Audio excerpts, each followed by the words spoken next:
우리가 요즘 같은 명절이 되면 아파트나 이런데 쓰레기 분리수거하러 이렇게 한 번씩 나가보면 쓰레기가 얼마나 산더미처럼 쌓여져 있는지 모르겠습니다. 코로나가 절정에 이를 때 배달 음식을 많이 시켜 먹을 때 그때에도 이 비닐과 플라스틱 이런 용기들이 진짜 넘쳐나서 그것을 정리하는 분들이 얼마나 애를 쓰고 그렇게 땀을 흘렸는지 모르겠습니다. 이 플라스틱 용기를 인류가 사용한 지가 한 150년 정도 됐거든요. 이게 처음 발명됐을 때는 정말 어마어마한 변화가 일어났습니다.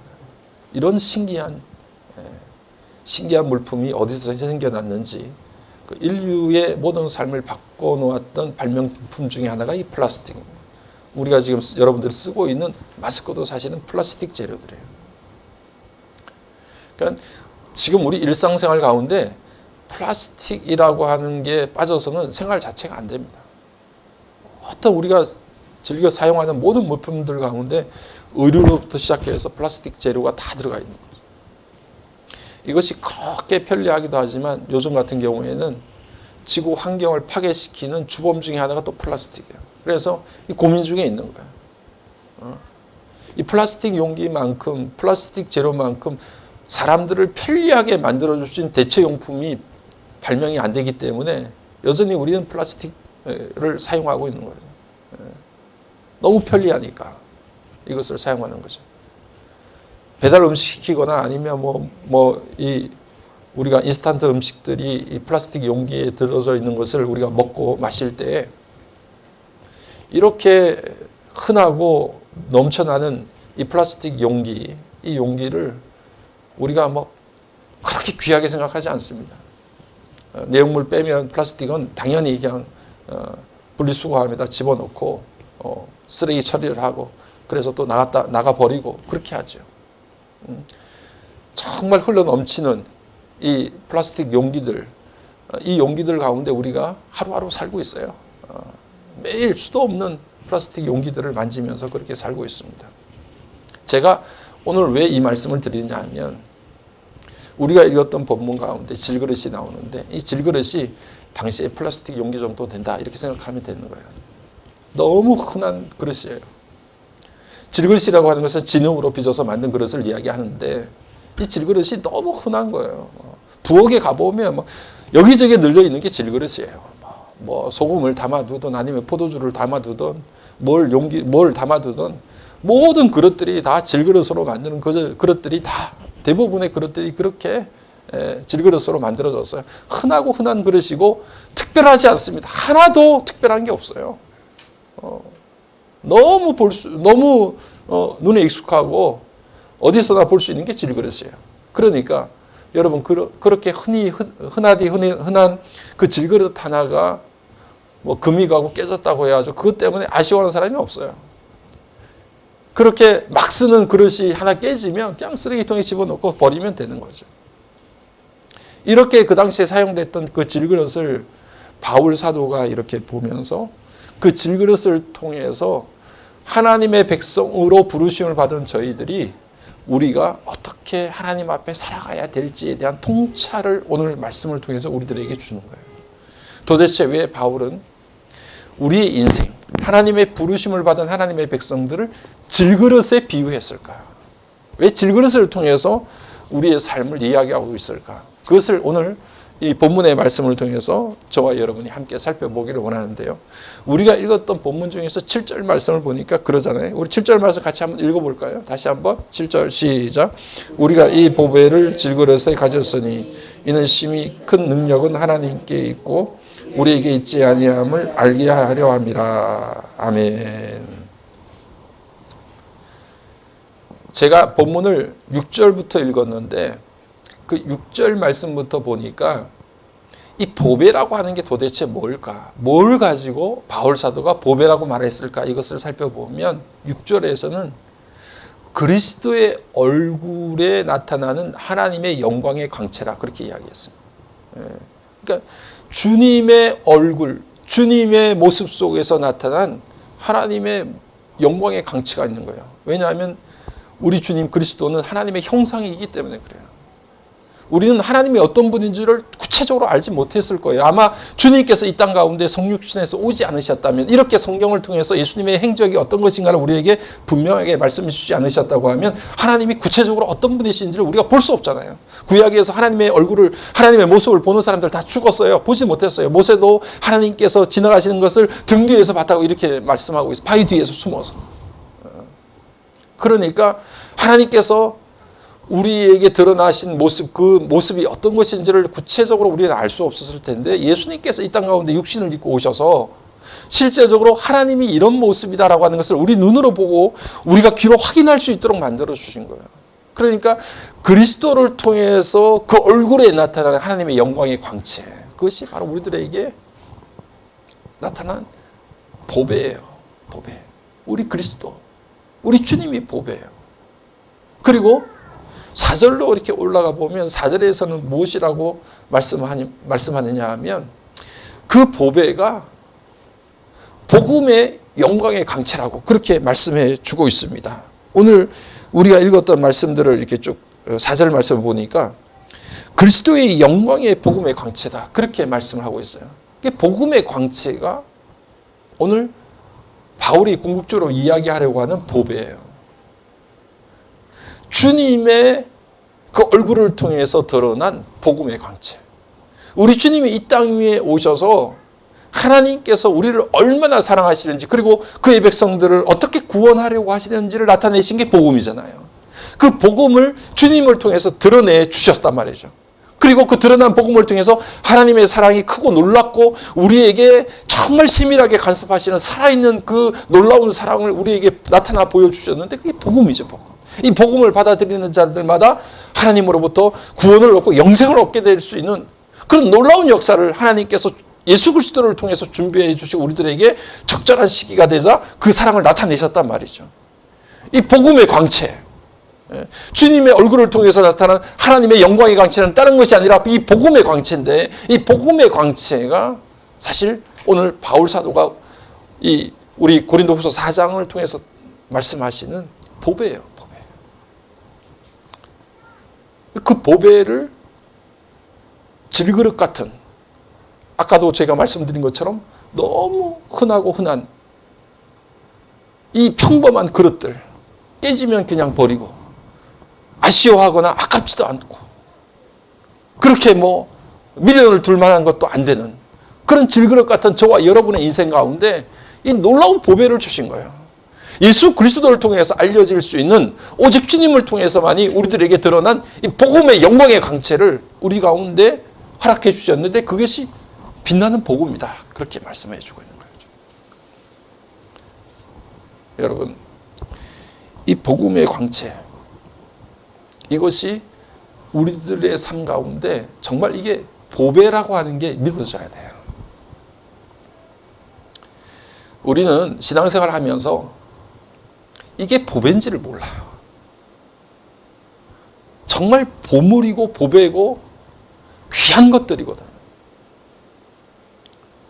우리같이 깨지기 쉬운 이 질그릇 안에 흠이 많고 연약한 질그릇 같은 우리 인생 가운데 이렇게 놀랍고 그 어떤 것과도 비교할 수 없고 바꿀 수도 없는 이 놀라운 보배를 우리같이 연약한 인생 가운데 쏙 담아주셨다고 하는, 이게 정말 이해도 안 되고 우리가 아무리 생각해도 받아들일 수 없고 납득할 수도 없는 엄청난 일이 그 가운데 일어났다는 사실을 우리가 인정하고 그것을 수용하는 것이 가장 중요한 거예요. 여러분, 그리스도를 통해서 나타난 하나님의 놀라운 영광의 복음의 광채가 우리 가운데, 우리 인생 가운데 정말 참된 보배라는 사실을 여러분 마음속으로 확신하시기를 바랍니다. 그것을 믿고 확신해야 돼요. 예수 믿다 보니 우리가 그것이 정말 우리 인생의 값진 보배라는 그 가치를 점점 하락시켜서 그게 정말 우리들 가운데 보배가 아닌 것처럼 살 때가 많아요. 정신을 차려보니 그 보배가 정말 보배이다라고 하는 것을 인정을 하는데, 세상에 넋이 빠져서 그렇게 살다 보면 우리에게 그리스도를 통해서 허락해 주신 이 복음의 광채가 정말 우리 삶 가운데 보배라는 사실을 잊어버리고 망각하고 그냥 딴 생각하면서 살아갈 때가 너무나 많은 거예요. 어떻게 질그릇처럼 흠이 많고 깨지기 쉽고 연약한 내 인생 가운데 그리스도를 통해서 이렇게 놀라운 복음을 비춰주셔서 이 보배를 내 삶 가운데 간직할 수 있도록 인도해 주셨는지, 그게 놀라운 사실이고 늘 감사해야 되고 그것이 내 찬송의 제목이 돼야 되고 무한하신 하나님의 은혜로 내 삶 가운데 늘 새롭게 다가오는 사건이 돼야 되는 거죠. 이 복음의 광채가 우리 가운데 정말 없어서는 안 될 가장 귀중한 보배이기 때문에 이 복음의 광채가 우리를 변화시키고 우리를 새롭게 하는 유일한 힘이에요. 여러분, 우리가 연약하고 힘들고 우리가 지치고 쓰러지고 때로는 좌절하게 될 때 말씀이 우리를 일으키잖아요.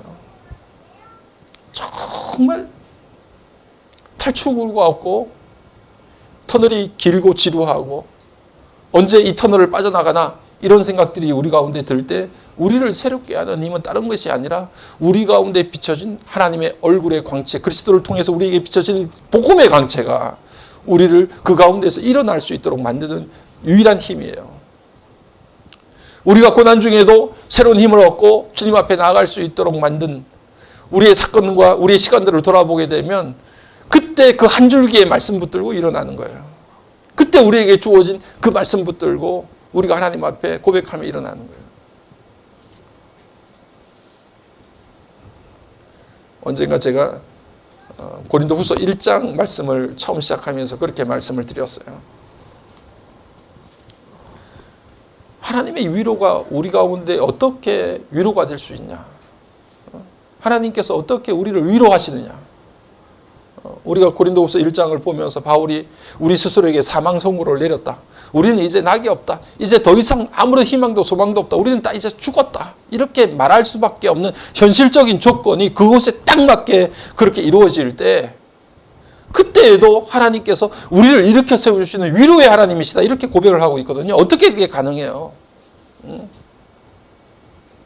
제가 이 말씀을 드리면서 시편 13편의 내용들을 인용하며 마르바돈이라고 하는 여자분이, 여성신학자가 정말 일어날 수 없는 그 상황 가운데에서 그 시편의 말씀을 붙들고 주의 사랑을 내가 의지하였사오니 내가 주의 구원을 기뻐하리이다. 이 말씀을 보면서 우리 가운데 영원히 변하지 않고 무너지지 않는 하나님의 헤세드의 사랑, 그 사랑이 우리를 굳건하게 붙들고 다시금 일어날 수 있도록 만들어주는 변함없는 하나님의 사랑, 변함없는 하나님의 영원하신 말씀, 푸른 마르고 꽃은 시드나 우리 하나님의 말씀은 영영이 서리라고 말씀하셨던 그 변함없는 하나님의 말씀의 빗줄기가 우리 가운데 비춰질 때 정말 나는 끝이구나. 내 스스로도 나에게 사망 선고를 내릴 수밖에 없는 바울의 상황이 우리 가운데 스며들 때에도 그렇게 비춰진 하나님의 말씀, 영원히 변함없는 그 하나님의 말씀이 있어서 우리가 그 구렁텅이 가운데서 일어나게 만들고 우리가 그것에서 다시 새로운 우리 자신들을 발견하고 주님 앞에 나아갈 수 있도록 만드는 귀한 역사가 일어나는 거예요. 우리 가운데 비춰지는 그 복음의 광채가 정말 우리 삶의 보배예요. 그 보배를 잃고 살면 우리 인생은 아무런 가치가 없는 거죠. 우리 질그릇 같은 우리의 삶 가운데 우리의 삶을 빛나게 만드는 것이 우리가 가지고 있는 이 질그릇이 아니라 그 질그릇 안에 담겨져 있는 이 복음의 광채, 그것이 참된 보배라서 우리 질그릇이 빛나는 것인데, 내 인생에 가치가 있고 내 인생이 살만하고 내 인생에 한번 하나님 앞에 달려가 볼 만한 그런 가치 있는 인생인데, 그 보배 때문에 우리 인생이 그렇게 바뀌어지는 것인데 그 보배를 보배인 줄 모르고 보배를 내팽겨치는 삶, 그것이 무슨 의미가 있겠어요? 오늘 저와 여러분의 삶 가운데 참된 복음의 광채가 우리 가운데 정말 빛나는 여러분 인생의 보배가 되기를 주의 이름으로 간절히 축복합니다. 그런데 우리 가운데 있는 이 보배되는 복음의 광채를 잘못 오해하는 분들이 있어요. 그게 무슨 말이냐 하면, 우리가 연약하고 약한데 이 연약하고 약한 것 가운데 하나님의 말씀을 붙들고 하나님의 능력을 믿고 변함없는 복음의 광채를 믿고 예수 그리스도를 내 삶 가운데 모시고 살면 하나님께서 나를 강하게 만들어 주셔서 내 능력이 강해져서 내가 다른 사람들보다 뛰어나게 되고 다른 사람들보다 우월하게 되는, 그렇게 바뀌어진다고 생각하는 착각을 할 경우가 많아 있어요. 여러분, 저희가 고린도 후서를 보면서 처음부터 끝까지 일관되게 바울이 이야기하는 것은 어떻게 하면 우리가 그리스도 안에서 약해질 수 있을까, 거기에 초점을 맞춰요. 세상은 강해져야 되고 남보다 능한 힘을 가져야 되고 그래서 남들보다 탁월하고 우월한 삶을 사는 것에 집중하고 있지만, 바울은요, 어떻게 우리가 더 약해질 수 있을까, 거기에 초점을 맞추고 있어요. 여러분, 희한하지 않아요? 지금 우리가 고린도 교회를 보면 고린도 교회에 바울을 향해서 적대적인 관계를 맺는 사람들이 많이 있고 바울을 비난하고 바울에게 손가락질하는 사람들이 많이 있다는 사실을 우리가 알고 있잖아요. 계속해서 그것을 듣고 있지 않습니까? 그런 상황이 되면 대개는 보통 그렇게 생각합니다. 어떻게 하면 내 강력한 리더십을 발휘해서 이런 분란과 이런 적대적인 사람들을 다 쳐내고 빨리 상황을 정리해서 종료시킬까, 이런 생각을 하기가 쉽잖아요. 어떻게 강한 힘을 발휘해서 이 상황들을 빨리 조기에 정리해낼까, 이런 생각을 가지기가 쉽단 말이에요. 그런데 바울은 오히려 그런 고린도 교회에게 자신이 너무 연약하고 너무 약하고 나는 아무 힘이 없고 정말 하나님 앞에서 나는 어떻게 하면 더 약해질까를 고민하고 그 약함의 길을 걸어가는 사람이라는 것을 계속해서 강조해요. 그런데 바울이 그렇게 자기 자신을 드러내는 이유는 무엇인가 하니, 바로 그 약한 것을 통해서 우리 그리스도께서, 하나님께서 역사하시고 능력을 베푸신다는 사실을 굳게 믿고 경험하고 확신했기 때문에 그래요. 다시 말하면 우리가 약해지자고 하는 것은 약한 나를 통해서 하나님께서 역사하셔서 내 힘이 강해지는 것이 아니라, 그렇게 내 힘을 강하게 만들기 위해서 내가 스스로 약해져서 하나님의 능력이 나를 통해서 나타나서 나를 크게 만들고 나를 강하게 만들고 그렇게 하려고 하는 게 아니라, 여러분 이 말씀을 잘 들어보세요. 바울 사도가 지금 이야기하는 것은 무엇이냐 하면, 내가 그저 약해지는 거예요. 내 목적은, 내가 가야 될 최종 단계는 뭐냐 하면 어떻게 더 약해질까를 그냥 생각하는 거예요. 왜냐하면 하나님께서는 누구를 통해서 역사하십니까? 어떤 사람을 통해서, 어떤 그릇을 통해서 역사하십니까? 오늘 말씀을 통해서 보게 되면 하나님은 금그릇, 은그릇, 스텐그릇 이런 그릇을 통해서 역사하시는 것이 아니라 질그릇을 통해서 역사하시는 거예요. 질그릇 안에 보배가 담겨져 있다. 질그릇 안에 하나님의 영광의 광채가 지금 비춰지고 있다. 질그릇을 통해서 역사하시는 하나님은 우리에게 나타내 보여주시는 거예요. 다시 말하면 하나님의 역사와 능력이 나타나는 통로는 우리의 연약함을 통해서 하나님의 역사가 드러나는 것이지, 그 연약함을 통해서 우리가 강해지고 우리의 역사가 드러나는 게 아니라는 말이에요. 내가 연약해져야 될 이유가 뭐인가? 내가 왜 약해져야 되는가? 그것은 내가 약해지면 내가 강해질 수 있다, 이것 때문이 아니라 하나님께서 오직 연약하고 약한 것을 통해서 역사하시니까, 하나님의 역사의 도구가 되기 위해서는 제가 어떻게 돼야 돼요? 여러분이 어떻게 돼야 돼요? 약해져야 돼요. 연약하지 않으면 하나님이 사용하지 않으시니까, 하나님의 역사가 나타나지 않으니까, 그런 통로 위에는 다른 통로를 사용하지 않으시니까 우리가 약해져야 되는 거예요. 그러니까 처음부터 끝까지 우리는 약해질 수밖에 없는 거예요. 처음에 약해졌다가 하나님이 능력 주시면 내가 강해져서 내 힘, 내 능력을 나타내는 그런 존재가 아니에요. 우리를 통해서 하나님의 역사가 드러나기 위해서는 처음부터 중간 끝까지 다 약해져야 돼요. 약해지지 않고서는 하나님께서 아무도 사용하지 아니하시고 하나님의 능력이 그를 통해서 나타나지 않으셔요. 그러니까 우리는 처음부터 끝까지 질그릇이 돼야 되는 거예요. 질그릇같이 연약한 인생이 돼야 그를 통해서 보배로 오신 주님이 빛나고 우리 가운데 변화시키고 새로운 생명력을 부어넣어 주시는 복음의 위대한 역사가 우리를 통해서 나타나는 거예요. 바울의 고민은 그것이에요. 어떻게 하면 내가 하나님 앞에서 더 겸손하고 더 약해지고 더 낮아질 수 있을까? 그래서 하나님께서, 야, 바울 저렇게 연약하고 약한데 내가 저를 통해서 역사하지 않으면 누가 역사하겠나? 하나님께서 바울을 통해서 역사하실 수 있도록 그렇게 자기가 더 낮아지고 약해지고 연약해지는 게 바울의 목표예요. 예. 여러분, 올 한 해는 우리 신앙의 목표가 하나님 앞에서 어떻게 하면 더 약해질까? 어떻게 하면 더 강해질까가 아니라 하나님 앞에서 우리가 어떻게 하면 더 약해질까? 연약해질까? 그래서 하나님이 한순간도 저 사람 내가 붙들지 않으면 안 되겠구나. 내가 너를 한순간도 놓치지 않아야 되겠구나. 하나님이 그렇게 붙들어주는 사람. 내가 힘이 있고 능력이 있고 뭐가 있어서 내 힘대로 한순간이라도 살 수 있고 하루라도 내가 견딜 수 있다고 생각하는 사람은 질그릇 아니죠. 언제라도 깨지기 쉽고 언제라도 부서지고 망가질 수 있다는 것을 생각해서 하나님 나를 끝까지 붙들어 주시고 한순간도 놓치지 않고 나를 지켜주지 아니하시면 나는 아무것도 할 수 없다고 생각하는 사람이 질그릇 인생이죠. 오늘 명절 맞이하고 또 한 해를 새롭게 다짐하면서 저와 여러분의 삶 가운데 하나님 그렇게 연약한 존재로 설 수 있게 해 주십시오. 하나님의 사랑이 없이는 살 수 없는 사람, 하나님의 은혜가 없이는 한순간도 내 힘으로는 견딜 수 없는 사람, 그런 인생, 그런 질그릇된 인생이 내 인생이 될 수 있도록 하나님 지켜주세요. 그렇게 약해질 수 있도록 도와주세요. 내 자존심도 내려놓고 내가 가지고 있는 조그만 능력도 다 내려놓고 하나님께서 그렇게 능하신 힘으로 나를 붙들어 주시기를 간절히 소망할 수 있는 그렇게 연약한 우리 한 사람 한 사람 질그릇 것과 같은 하나님의 백성들 되기를 주의 이름으로 간절히 축복합니다.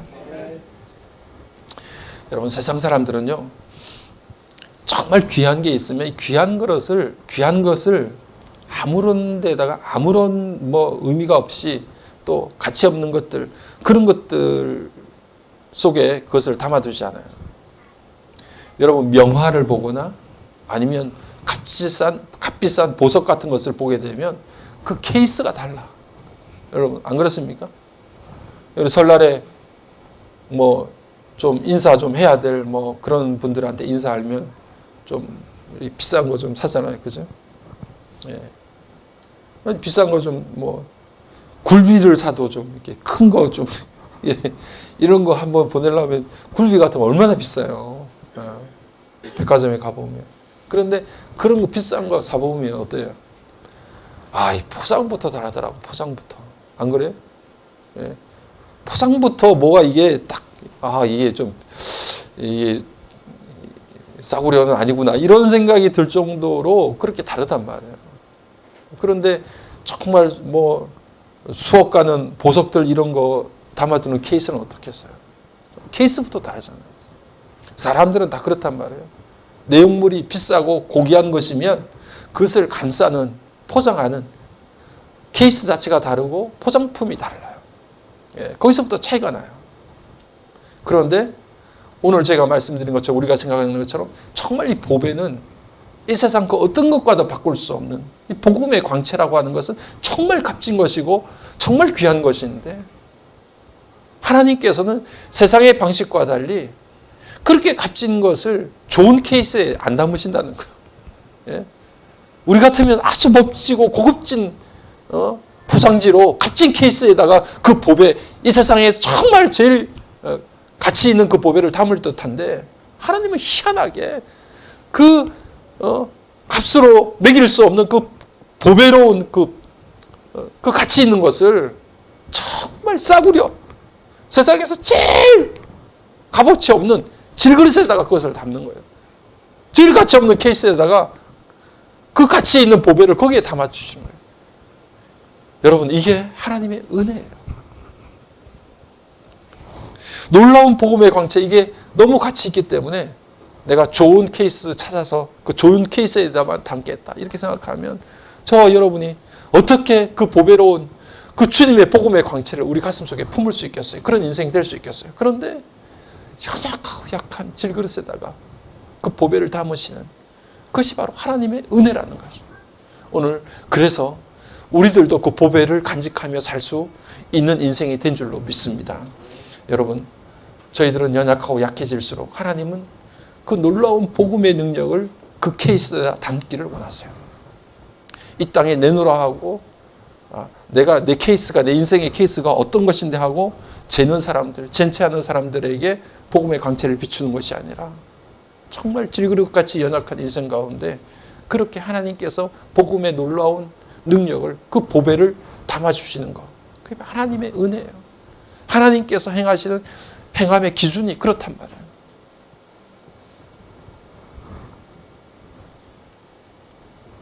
오늘 그런 놀라우신 하나님의 은혜가 여러분의 삶 가운데 충만할 수 있는 귀한 시간들 되기를 주의 이름으로 간절히 축복합니다. 이 질그릇이요, 아까도 말씀드린 것처럼 가정에서도 이곳저곳에서 사용되기도 하지만 제사를 드릴 때도 제사장이 이런저런 것을 담을 때 질그릇을 많이 사용해요. 그래서 이 질그릇이 조금이라도 흠이 있거나 뭐가 갈라지거나 아니면 조금 기퉁이가 깨지고 하면 아낌없이 던져서 그 질그릇을 다 깨버려요. 다 던져버려요. 그렇게 사용되는 게 질그릇이에요.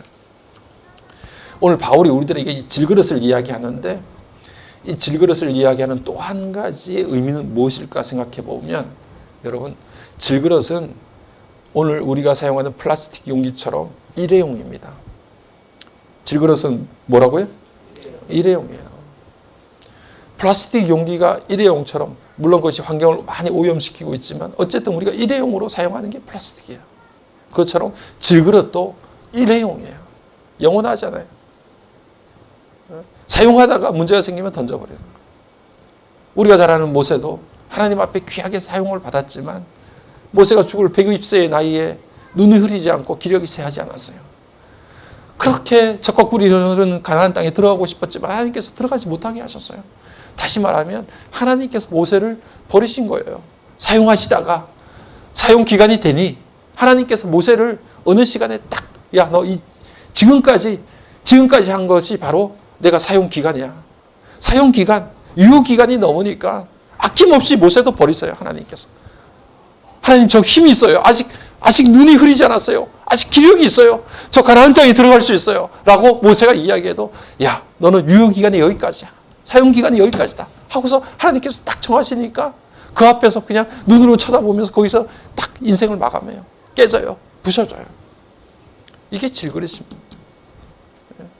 여러분, 우리는 하나님 앞에 그렇게 질그릇으로 사는 거예요. 스테인 그릇처럼, 뭐 그릇처럼 아무리 던져도 깨지지 않는. 그렇게 사는 것이 아니라 하나님께서 적절하게 사용하시다가 언젠가 그래, 너 이제 그만해라 라고 말하면 그냥 아낌없이 깨져야 되는 게 오늘 우리 인생입니다. 우리는 막 끝까지 뭘 찾고 끝까지 뭘 하겠다고 그렇게 발부둥치다가 어쩔 수 없이 깨지는 인생들도 많아요. 그런데 우리의 인생관은 질그릇 인생관이 돼야 돼요. 하나님, 언제라도 내 인생의 유효기간이 끝나면 하나님께서 던져버리셔서 내 인생 깨질 수 있습니다. 그것을 하나님이 내 생명의 주권자가 되어주시고 모든 것을 주관하시는 분이시니까 그것을 믿고 확신하며 나가는 질그릇 인생이 되게 해 주옵소서. 하나님께서 원하시는 곳에 사용하시다가 때가 되면 하나님께서 부르시는 인생, 그 인생 될 수 있도록 하나님 도와주세요. 우리 주변에 다 이렇게 어르신들 한두 번씩 하나님께서 부르셔서 소천하시고 이렇게 돌아가시는 거 보시면 다 그렇잖아요. 우리에게 주어지는 하나님께서 사용 기간이 끝나면 언제라도 하나님께서 그 그릇 던지셔서 깨지게 만드시는 그 하나님을 인정하는 거 아닙니까? 오늘 그렇게 우리가 주어진 사명 감당할 수 있는 저와 여러분의 삶 가운데 하나님의 놀라우신 은혜가 있게 되기를 주의 이름으로 간절히 축복합니다. 마지막으로요, 오늘 여러분 이렇게 질그릇 인생을 사는 사람들에게 8절 9절을 통해서 하나님께서 놀라우신 능력을 허락해 주시는데 8절 9절 말씀을 다시 한번 읽겠습니다. 8절 9절 시작. 우리가 사방으로 우겨쌈을 당하여도 쌓이지 아니하며 답답한 일을 당하여도 낙심하지 아니하며 박해를 받아도 버림받지 아니하며 거꾸로 뜨림을 당하여도 망하지 아니하고. 희한하게 이런 질그릇 질그릇 인생 가운데 없을 것 같은, 도저히 어떻게 이런 별 다를 것도 없고 특별하지도 않은 이런 인생 가운데 이런 능력이 있을까? 놀라운 능력을 8절 9절에서 말씀해 주고 있어요. 여러분, 질그릇 인생은 연약하지 않습니다. 내가 정말 연약하고 약한 인생임을 고백하는 그 삶 가운데 하나님께서 역사하기 때문에 그래요. 하나님이 역사하시는 인생이 이 놀라운 능력이 우리 가운데 나타나요. 8절 말씀에 우리가 사방으로 우겨싸움을 당하여도 쌓이지 아니하며 이렇게 말씀하는데, 사방으로 우겨싸움을 당한다라고 하는 이 말씀이, 그리고 무엇이라고 말합니까? 우리가 답답한 일을 당하여도 낙심하지 않고. 답답한 일들이 한두 가지예요. 그런데도 어떻게 낙심하지 않을 수 있어요? 이런 능력을 우리들 가운데 허락해 주는 게, 이게 참 능력 아닙니까? 엄청나고 놀라운 일들을 행하는 게 능력이 아니라, 이렇게 답답하고 힘들고 저 사람은 금방 쓰러질 것 같은데 쓰러지지 않는 거, 이게 하나님의 능력으로 우리가 버티는 거예요. 그런 능력이 올 한 해도 살면서 우리들에게 얼마나 큰 일들이 일어나든지, 아니면 우리를 답답하게 만들고 우리에게 스트레스를 주는 많은 일들이 있을지라도, 내가 하나님 앞에 그렇게 연약한 인생으로 하나님의 그 은혜와 능력을 의지하며 사는 사람들에게 이렇게 나타나는 놀라운 하나님의 능력이 저희들 삶 가운데 나타나기를 주의 이름으로 간절히 축복합니다. 박해를 받아도 버림받지 아니하고, 박해를 받아도, 아무리 박해를 받아도 하나님께서 그 사람을 놓치지 않으세요.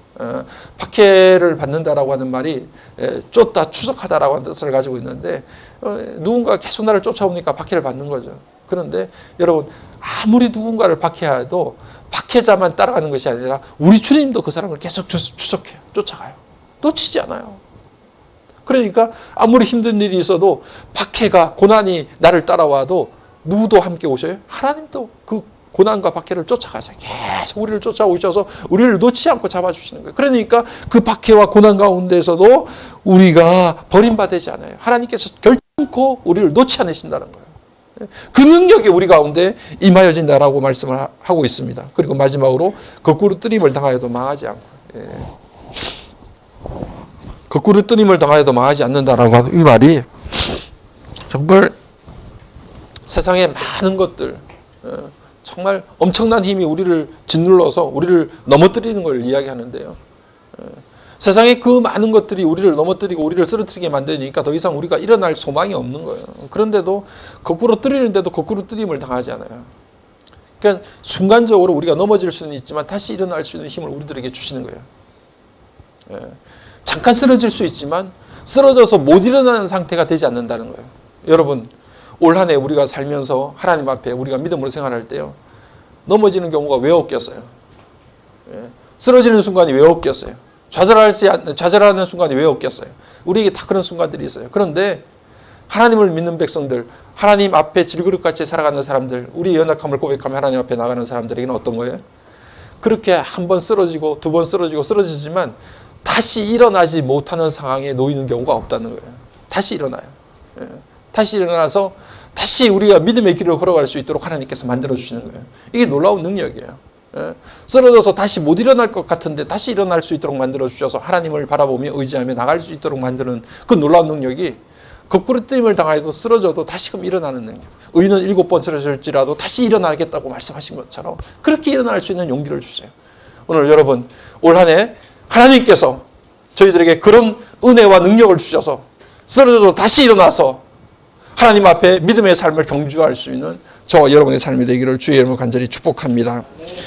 오늘 이렇게 질그릇 같은 인생이지만 우리 가운데 함께 해주심으로 하나님의 놀라우신 능력과 은혜가 우리 가운데 충만하게 임할 수 있는 한 해가 되기를 주의 이름으로 간절히 축복합니다. 우리 다 같이 일어나셔서 하나님 앞에 찬양하겠습니다.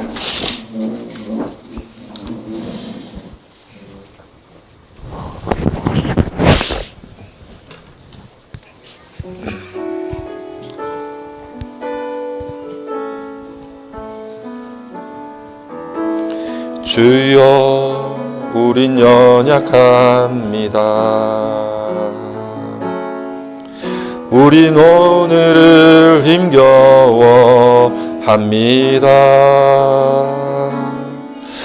주 뜻 이루며 살기에 부족합니다.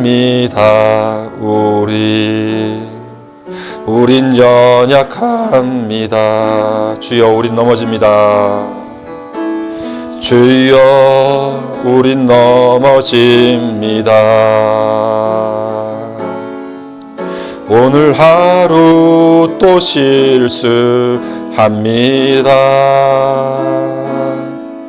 주의 긍휼을 구하는 죄인입니다. 우리 주만 바라봅니다. 한없는 주님의 은혜 온 세상 위에 넘칩니다. 가릴 수 없는 주 영광 온 땅 위에 충만합니다.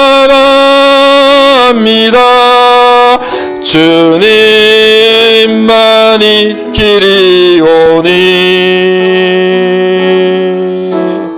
우린 그 길 따라갑니다. 그날에 우리를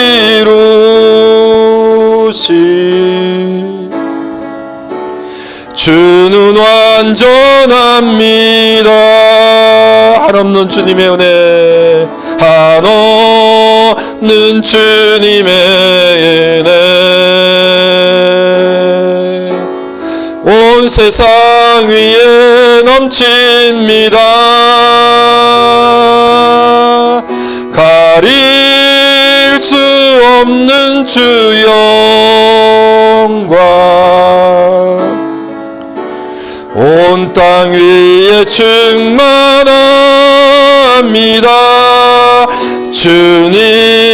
주님만이 길이오니 우린 그 길 따라갑니다. 그날에 우릴 이루시 주는 완전합니다. 할렐루야. 우리는 연약하지만 주님은 완전하십니다. 우리는 질그릇이지만 주님은 보배가 되십니다. 우리의 연약한 인생 보배 되신 주님 때문에 그 복음의 광채 때문에 우리가 살만한 가치가 있습니다.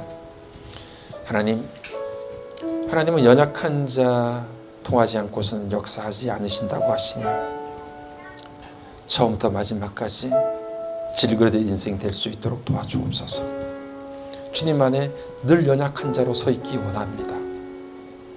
그래서 나를 통해서 우리 공동체를 통해서 하나님의 역사가 드러나고 그 보배로운 빛이 비춰지기를 간절히 소망합니다. 하나님, 그런 삶이 올 한 해 이루어지기를 다시 한번 다짐하며 결단하며 나갈 수 있도록 하나님 붙잡아 주옵소서. 이 시간 우리 함께 하나님 앞에 말씀 생각하면서 합심해서 기도하겠습니다. 거룩하신 하나님 아버지, 주님 붙잡아 주세요. 하나님 역사해 주세요. 오늘 놀라우신 주님의 은혜가 나타날 수 있도록 오 주여 하나님 그 크신 은혜가 이루어질 수 있도록 하나님 도와주세요. 하나님 베풀어 주옵소서. 연약해지기 원합니다. 하나님께서 사용하시다가 언젠가라도 버릴 수 있는 하나님의 손에 달려진 귀한 아버지 그런 인생 되기를 원하고 연약한 인생 되기를 원합니다. 아버지 하나님 은혜를 베풀어 주세요. 그 놀라우신 주의 은혜가 저희들의 심령 가운데 이루어질 수 있는 그런 은혜가 나타날 수 있도록 하나님 붙잡아 주시기를 원합니다. 아버지 하나님 주님께서 인도하시고 주님께서 은혜 베풀어 살 수 있는 그런 삶이 우리 가운데 있게 하여 주시고 그런 질그릇 인생이 될 수 있도록 하나님 역사하여 주시기를 간절히 바라고 원합니다. 우리는 약하지만 주님은 온전하시고 완전하신 분이심을 믿고 고백합니다. 우리는 질그릇이지만 우리 주님은 아버지 하나님 보배로우신 분이심을 다시금 기억하고 그 복음의 광채가 우리 삶 가운데 보배임을 믿고 확신하며 나갈 수 있도록 주여 붙잡아 주옵소서. 오직 하나님 함께 하시는 그런 역사가 나타나기를 간절히 소망합니다.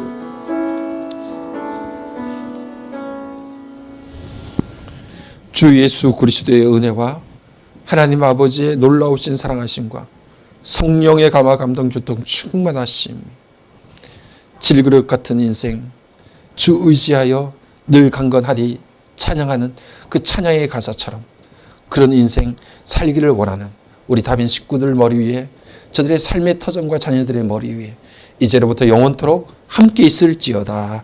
아멘.